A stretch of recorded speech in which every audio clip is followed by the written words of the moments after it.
Okay, shall we start? Yeah. Okay.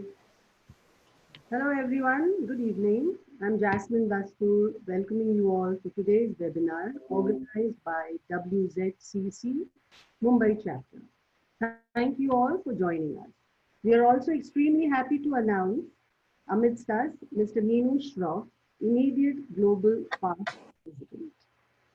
With the ongoing crisis now stretching into its fifth month in such trying times, I take great pleasure in introducing Dr. Pervin Dadachanji, a Mumbai-based psychiatrist, to talk to us on work-life balance amidst pandemic and beyond. Dr. Pervin Dadachanji is a leading practicing psychiatrist with more than 25 years of experience who has a special interest in child and adolescent psychiatry, has received a lot of appreciation for her contribution towards society. Dr. Dadachanji conducts parenting workshops for parent groups, schools, and nurseries in Mumbai. She's an author at books on parenting called Recipes for Parenting. Dr. Dadachanji is a co-founder of We Hear You, India's only support group for families who have lost their loved ones to suicide. She is on the advisory board of members for Safe Space Consultant, psychiatrist at Umeed, a child development center, and at NHSRCC Children's Hospital in Mumbai. Thank you for making time for us, Doc. Kindly type your questions and queries in the chat box. They will be answered after the webinar. Let's start the talk with Dr. Dadachanji. Over to you, Dr. Dadachanji. Okay, so today we are going to talk a little bit about work-life balance, pandemic and beyond. A lot about the pandemic, of course, because we are right now in this situation where most of us are working from home. So we've got into this whole 24/7 culture where work is concerned because we are sort of available all the time. So, there has been some research which has been done abroad, of course, but I could just extrapolate it to our urban population in India, that 70% of people who are working at this point have said that the pandemic work stress during the pandemic has been the maximum stress they have ever experienced. And this is 70% of people have said that. So obviously it takes a toll on all of us. So now what is work-life balance? Okay, so what we need to understand is that it is a balance between making a life and making a living. So in this sense, so it's not really something which is that you have to have 5 hours of work and 5 hours of play, or 3 hours of work and 3 hours. There is no equality as such. It is what works for you. You create your own equilibrium. If you find that working 8 hours and taking just 2 hours for yourself, and that is enough to give you a feeling of satisfaction and stability, then that is your work-life balance. For someone, they may need more time to chill and less time to work. That is their work-life balance. So all of us have to ask ourselves, what is the definition of work-life balance for me? So now, how does having a work-life balance help us? The first thing is that it makes us more productive. So if I have time to do my painting, if I have time to spend some time with my children, then I will probably be happier and therefore be more productive in work. And if I only focus on work, I may get myself into a state of stress and burnout. And that, I think, is the need of the hour, because I think a lot of people are burning out. At least that's what I am seeing in my practice. So, okay. Yeah. So I think I talked about the balance between, so whatever works for you. So how does this help? It makes you more productive and it prevents stress and burnout. So these are the things which we need to sort of focus on to get our work-life balance into place.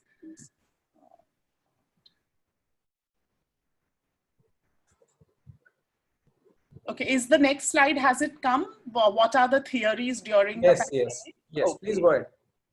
Okay, so now, what has happened is that this work-life balance anyway was always a problem because we never knew how to manage it.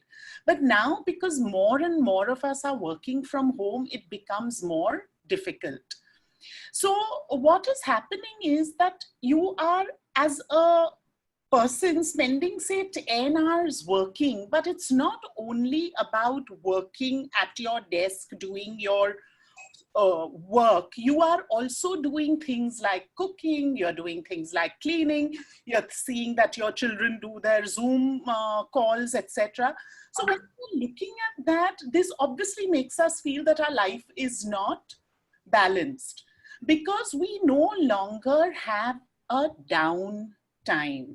We just feel that it's either cooking, it's either cleaning, it's either doing my work, it's looking after the kids, seeing that all the supplies are there in the house. Also, what is happening, which I have also seen with many people, is that there is this whole gap between the ideal worker versus the knowledge worker. So what does that mean? So bosses are looking at the ideal worker as the one who's available on tap. So the boss sends a message at 12 in the night and you are just relaxing, finishing your TV show, and you need to message that to your boss. So your boss feels that the ideal worker is who is the best worker, but this ideal worker is going to get exhausted, is going to burn out. Instead of which you need the knowledge worker, the worker who knows exactly what he needs to do within the time that he has to do it. So what are the challenges that we are facing during COVID? Weekends and weekdays merge. I think sometimes we don't even know that, oh, is this today is a Sunday? Oh God, I didn't realize it. So those are merging. Also, we don't seem to have external support. Now, this also happens for people who often anyway work from home, that there is no external support in terms of colleagues, etc. When you're at work, you have a problem, you'll go to your person sitting next to you and ask him. Here, you would have to make a phone call or a Zoom call to talk to the person. Plus, your boss is not available. You don't have the support. Forget about only work, even in terms of taking that little coffee break with your friends. So that is another thing which is a challenge when you're working from home. And I also wanted to tell you that a lot of studies which have looked at working from home have found, even this is not COVID related, this is even, so I think there will be a lot of you who will be starting to work from home after this pandemic also, to remember that the rate of depression and stress and all in people who work from home, unless they are able to maintain their boundaries, is far higher than when you go to work, which may come as a surprise to a lot of you because you would feel that, oh, we are not traveling, we're sitting at home, etc. But it can become very isolating, and it can, because you don't have the support. And the other thing is that then you don't manage your life, you balance it out. Also, and I think this may perhaps be more for women, whether you are juggling many, many responsibilities and many roles, and you don't seem to be doing a good job of any in your head. So that can lead a lot to guilt. And then, of course, the most important thing here is to remember that if you overwork, that can lead to stress, that can lead to inefficiency, that can lead to burnout, emotional exhaustion. So what is burnout really? So burnout is when you feel every morning when you wake up and you have to start either going to work or sitting at home and working as a major, major stress. So every day there is this kind of fear of going to work, this feeling of I just want to give up my job, or it can also lead to just being inefficient, not doing a good job, not performing the way you were earlier. So if these things happen, we all need to question ourselves that, is this leading to burnout? And why is recognizing burnout so important? Because burnout can very, very quickly lead to anxiety and depression. So to be able to understand that if I feel I'm inefficient, if I hate my work, if I'm always finding fault with my work, I don't want to get up to go to work, then obviously you are in some state of burnout. So one needs to be a little cognizant and careful about that. Now, what do we do to balance this work, our work and our life? So one important thing, especially now and even later on, if you are going to really be at home, is to schedule. And there is nothing more important than scheduling, but there is also a problem if you are over scheduling. So one needs to be very careful about that. So when you are sort of scheduling, what does it mean to just have some form of routine on a daily basis? Not to say, okay, I'll get up and then I'll see I have the whole day in front of me. I'll decide if I want to do my cooking now, and then I'll do the cleaning, and then I'll do my work, etc. So this doesn't work. In fact, there has been some research which has been done about this phenomenon called decision fatigue, which takes over a lot of our time when we decide to make our schedule on the morning of that day.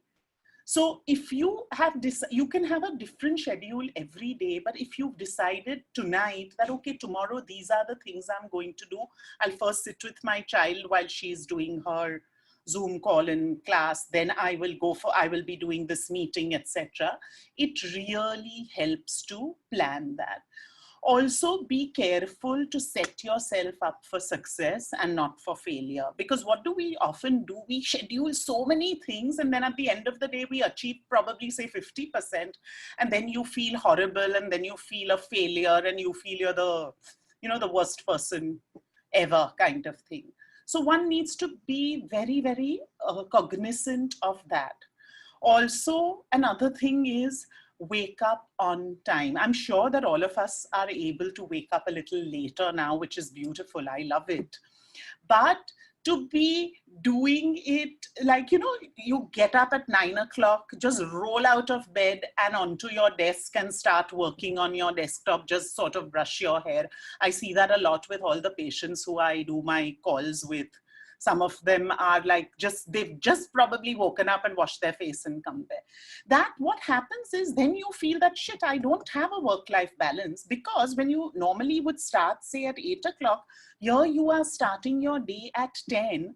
And so that is why you are not able to manage everything properly. So one needs to even look at that. Try, if possible, to have a fixed workspace, because that's really important.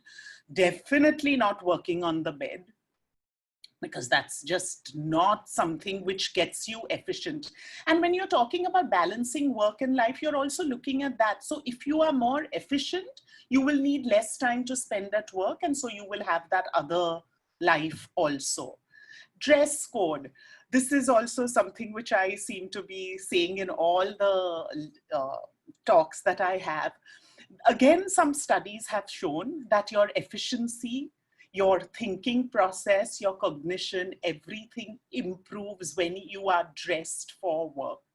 So like when I get dressed every day, I will get dressed properly. I'll wear my earrings, I'll put my makeup, I'll do everything, and then I will sit in front of my laptop and work with my patients. So even if it means no one's going to see you, just getting into that thing of not wearing your pajamas and sitting the whole day, it improves your efficiency and therefore your maintenance of your work-life balance. Also here, what happens is sometimes when we're working alone, you don't realize that you're just spending so much time just sitting in front of your laptop. So try and do this 45-15 rule. where 45 minutes you work and 15 minutes you take a break. This is exactly the thing which I tell children when I talk about study skills, that study for 45 minutes and take a 15-minute break, because our brain cannot absorb more than 45 minutes at a time. So this really helps, especially when we don't have colleagues who will come and say, hey, come now, let's go and have a cup of tea. And of course, be very, very clear that your weekends are to have a good time, and you do not work on a weekend. Unless, of course, I mean, when I say weekend, it depends for everyone, because some people work on a Saturday, half day, or a full day, whatever. So your time off is your time off, and it's totally sacrosanct for you. Then the next thing is compartmentalizing. So you switch on your computer in the morning, and at 6 o'clock or 7 o'clock or whatever, you switch it off. Sometimes, of course, one needs to be flexible. So I know of a lot of people who sort of say work till 3 o'clock and then take a break because their children are also free till 7 and then work a little later. So whatever works for you, but don't keep yourself available for work all the time. And you know, what is also important is when we create these boundaries that, you know, I'm not going to see emails on weekends, I'm not going to take calls, the other person will eventually respect you for this. Because you are setting your boundaries and saying that, look, this is my time at home. I will not work on a weekend. Because you never expected me to work when I was coming to work at the office. I do not need to work. So be very clear with people around you that I will. So if there is an emergency, of course I'm there. But if there is something which just requires, oh, you need to find this out, I'm not going to be taking those calls post a certain time. Also, what we need to do is sometimes one feels overwhelmed, sometimes one feels anxious, sometimes one feels, I just cannot do this anymore. And then on top of that, the COVID situation where one is worried about one's parents, one is worried about, oh, you know, we are getting our driver in, supposing he's from an area where he'll get COVID. So you're already anxious, and then work is overwhelming you. I think we all need to reach out. You know, we don't do that enough. We just do not ask for help, whether it's from a, so if I feel that I have got too many chores to do and I continue to do them and don't tell my partner that he needs to help out in the housework, or I don't tell my children that they need to help in the housework, I am just overwhelming myself. So I need to put across my feelings and what I feel, and asking for help. And asking for help doesn't need to be that, you know, you all are not doing anything, you all are useless. So one doesn't reach that stage. You ask for help by saying that, look, this is really difficult for me. I can't manage work and doing the cooking and the cleaning. Can you, what could you do to help me? It could be one thing which each person can do. And sharing, whether it's with a partner or a family member or a friend, about how you feel. Sometimes, you know, I sometimes feel that even discussing things with someone makes you see them a little better than when you just keep it to yourself. So I've often noticed that when I do my sessions at with patients, that when we bring down those anxiety issues and put them down, put them down and say, okay, this is what you're anxious about. And then the person feels, oh, actually, it's not when you tell me like this, it doesn't seem like such a big problem. And I think all of us are very easily able to see it, when we are in the situation, we get anxious, but somebody else can see the situation in a much better way than we do. Then we come to a positive home environment. So to make things a little happy at home and not to sink into this state of anxiety where we are constantly thinking of, oh God, when will this lockdown end? So again, here, if you reframe your thoughts, so instead of saying, when will this lockdown end? If I think, okay, this lockdown is giving me a chance to spend more time with my children. So that makes the whole thing look different and it looks more positive. So as I tell everyone that, we need to change the language of our thoughts, because that can make you either feel happy or feel sad. And if you create a positive environment, if I am happy, then obviously everyone around me will hopefully have a more of an equal, a happy environment. And I think this is the best time for all of us to do lots of things together as a family. So there are many activities that can be done. If you have young kids, then different activities. With older kids, different activities. If you're just two of you, your husband and wife at home, there is Scrabble that can be played. There is seeing some show, etc. There are so many things that one can do. Also, a very important thing is me time. And me time doesn't mean, I'm cooking or I'm doing my exercise, which is, say, your routine, which you do every day. Me time means doing something which you really haven't done before. Like if you want to do an art appreciation course, just go ahead and do it. Somebody wants to learn a language, take that 30 minutes off every day when you do something for yourself. So this is really very important. Then, of course, there are all these things which we need to do. One is exercise. Again, I'm sure everyone knows how important it is, because when you exercise, the oxygen levels to your brain increase. So, and they release these endorphins. So you feel much happier and more in control of the situation. Yoga is another great form of exercise, releasing the stiffness, etc. Meditation, extremely, extremely good. But a lot of people say, oh, I can never meditate. So again, meditation also has a lot of different paths. So you can go from just pure meditation where you really go within, and that only some people can do. I don't think I will ever be able to reach that stage where I can have no thoughts in my head, because that's really difficult. So that is the pure meditation.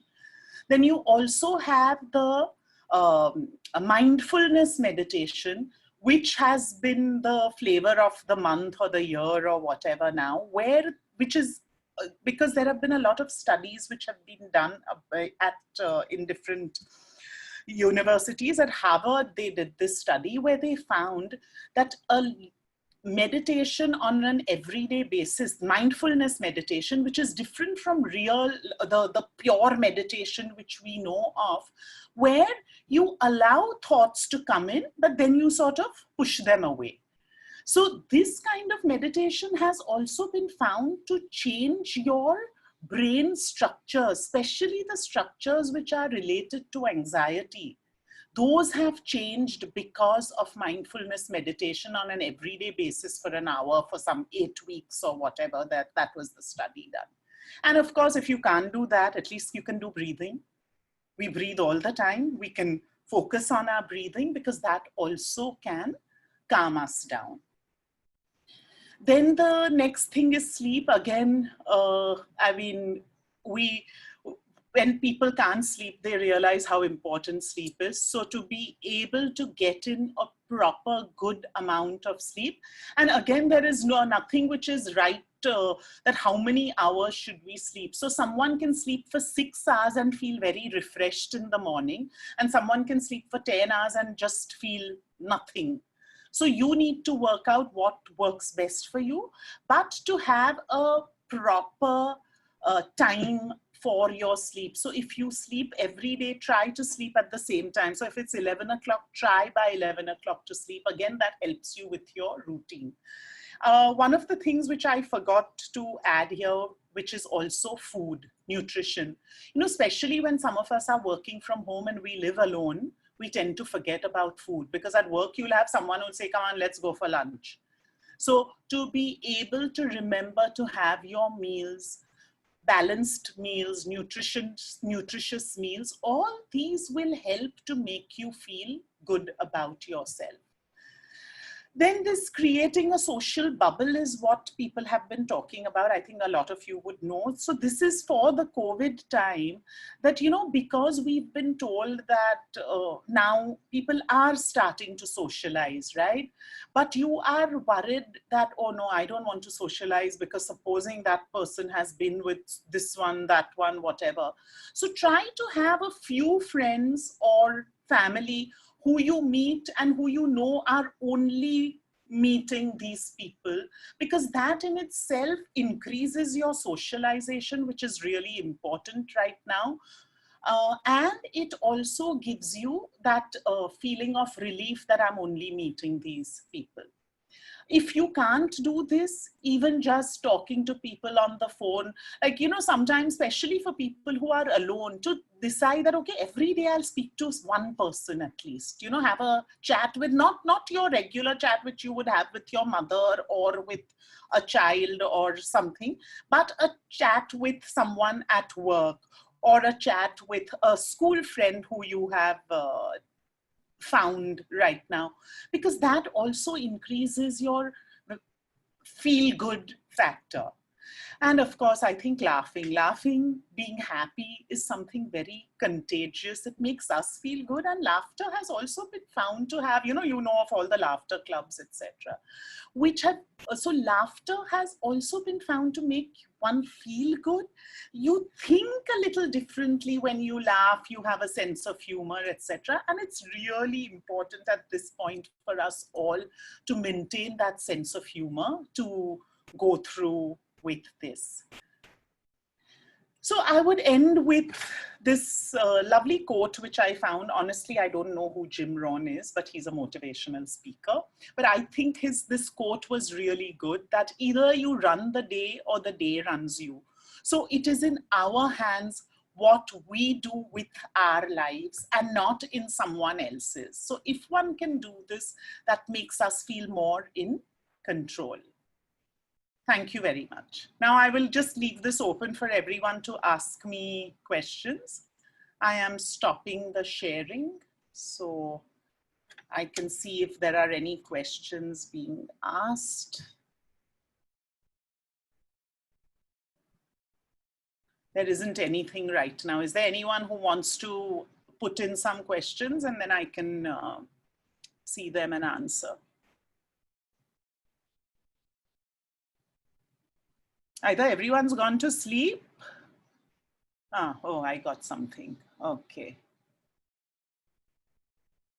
Okay, so the question is, I know lots of parents who are struggling with getting their children into a routine. How would you recommend they go about that? Okay, so it is again a very, don't over routine, because then kids can't handle it. So if you can give them a basic thing that this needs to be done at this time, and after this happens.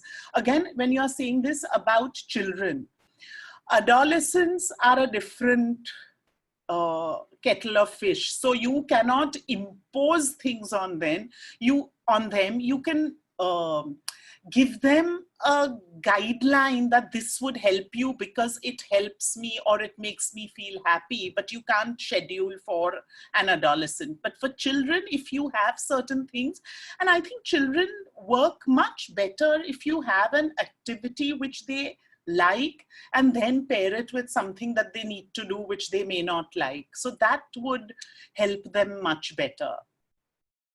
Okay, so then yeah, somebody is saying over here that women usually have a guilt feeling. I think we all need to address this for ourselves, that we feel guilty. We will feel guilty when anything goes wrong with our children, or we will never take the praise if things go well with our kids. Then it'll be, oh, you know, she did well. But if she didn't do well, it'll be, oh, because I was a bad mother, I was not there.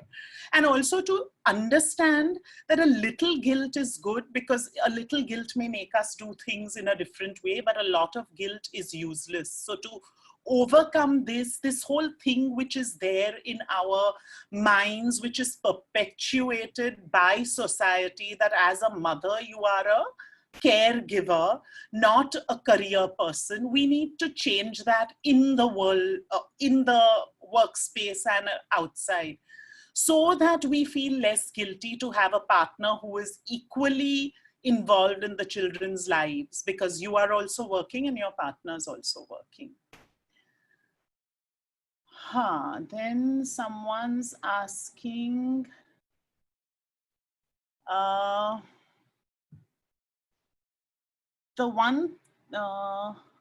one thing you mentioned about not answering emails is really one of privilege. Depending on where you are in the corporate hierarchy, you may not have the choice not to. And in these times when everyone is edgy about jobs and employments, the not answering of emails can actually backfire.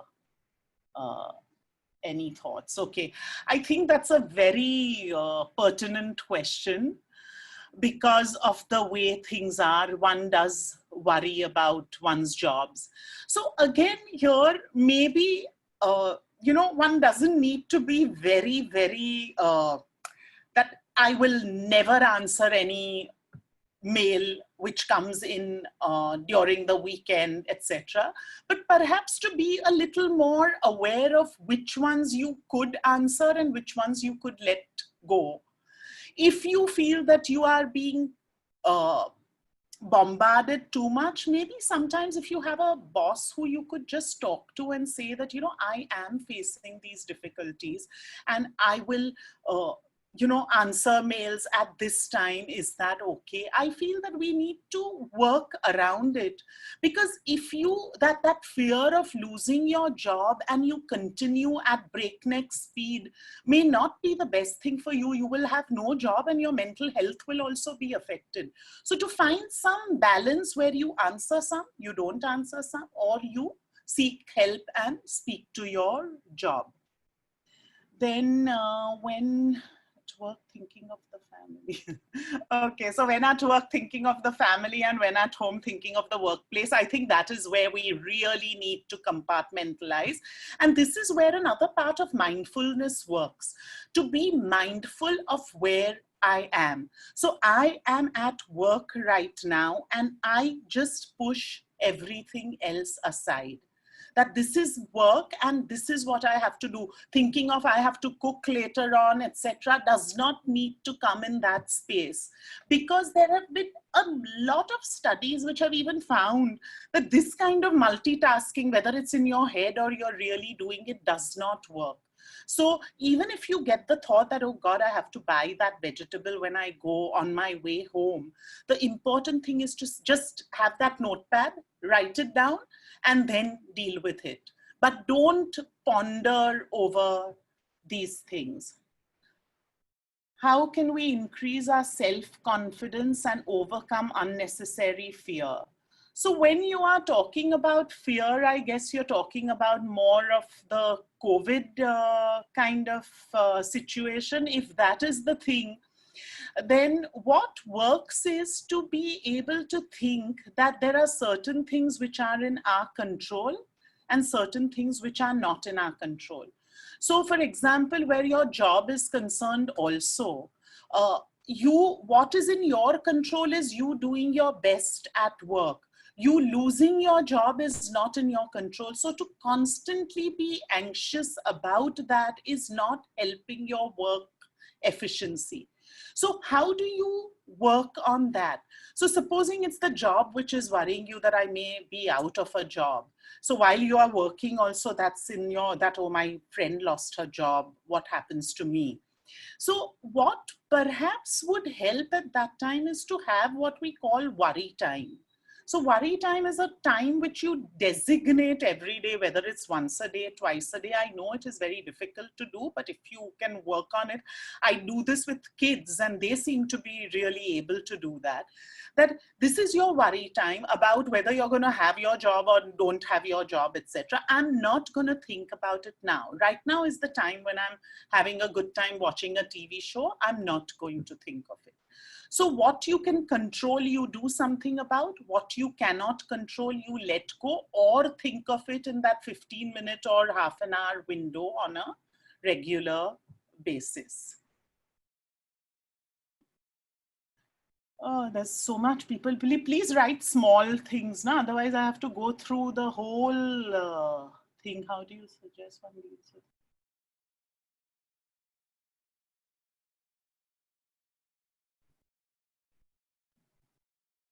Okay, so again, this is something about the uncertainty when you're far away from your family, etc.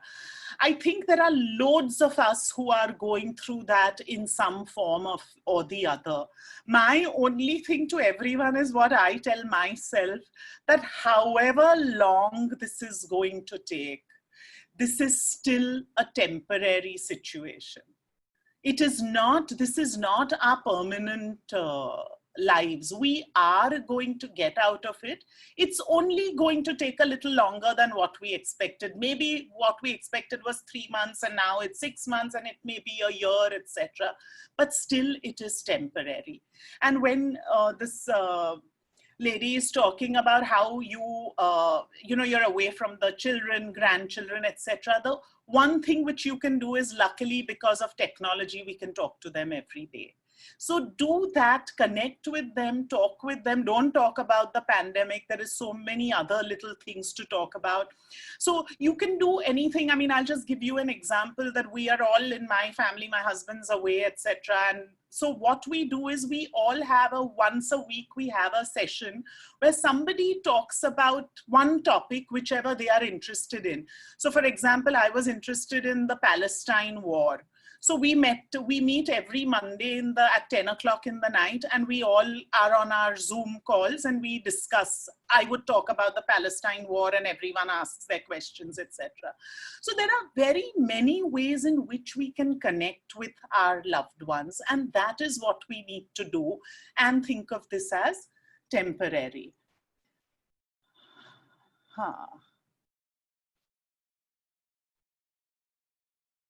Yeah, okay. And how can, okay, somebody's talking about laptops being expensive. Yes, I know. I think we're, but maybe I can put it in another way, that we're not spending a lot of money on other things, right?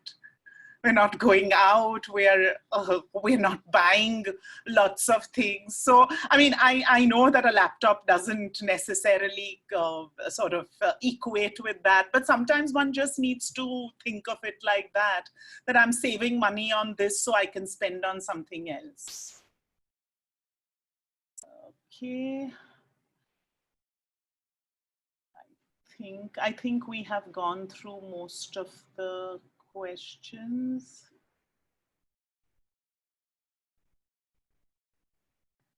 Okay, somebody was asking that how do we remove time for me time? Yeah, difficult, but not impossible. So what I would do is, I would do, if I am doing the, say, the jhadu of the house every day, I would not do it one day and reduce and give myself that me time to do something which I enjoy. If there is a little dust in the house, that is okay, as long as I get that 1 hour of time to do my painting. So to get that time and not to feel guilty about it, or one day don't cook, order food from outside, that's okay, and take that time to do what really appeals to you or you find really interesting. Okay, I think that's all the questions. I've gone through everything. Somebody has asked about repeating the last quote. So, one second. I will also have to. So it's basically about letting you run your day rather than the day running you. I mean, I'm not giving you the exact words, but that's what it is. That you run the day, not the day running you. Okay, I think I'm done with the questions. Anything else? How do we develop work path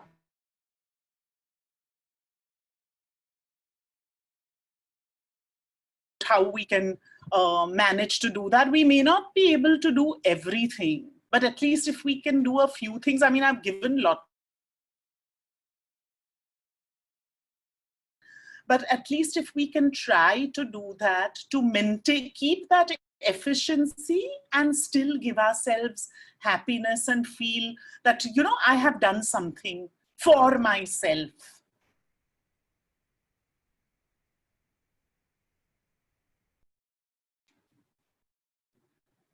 Anybody else?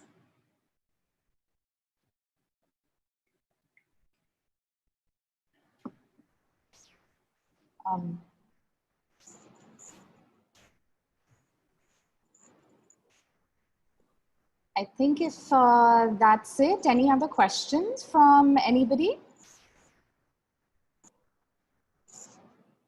Okay, so my guess then we could go ahead and wrap this up. On behalf of the entire WZCC and the WZCC Mumbai chapter and all of us who have attended, we would sincerely like to thank Dr. Dadachanji. Thank you so much to have taken the time out to not only make this an extremely informative and well-structured seminar, so it actually sits in our head, but also a very, very engaging one by answering all of our questions in with such well-roundedness. I think now more than ever, by working at home, the boundaries of our work life are so blurred that we really need these tips and tricks to be able to manage them properly and not give in to either pressure, because there's so much pressure from both sides. And the one good thing that you really mentioned, which I think none of us get to do, is really, you know, taking time off from yourself.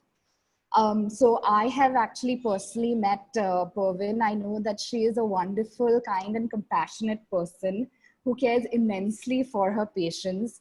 And, you know, I would truly recommend anyone to reach out to her in case you have more questions concerning this topic. So thank you so much once again for all your time and wonderful information. This has been fantastic and we're truly indebted to you. Also, thank you everyone who has come here for this to the seminar. I hope that you can take back the things personally and incorporate it into our work-life balance, especially during these crazy times, because God knows we need it. Thank you so much, Dr. Dadachanji, and thank you everyone for being here today. Thank you very much. Thank you. Thank you, everybody. Bye. Enjoy your night or enjoy your day, whichever part of the world you're in.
Right? Yeah. Okay. I think everyone has been muted, so nobody can.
Dadachanji.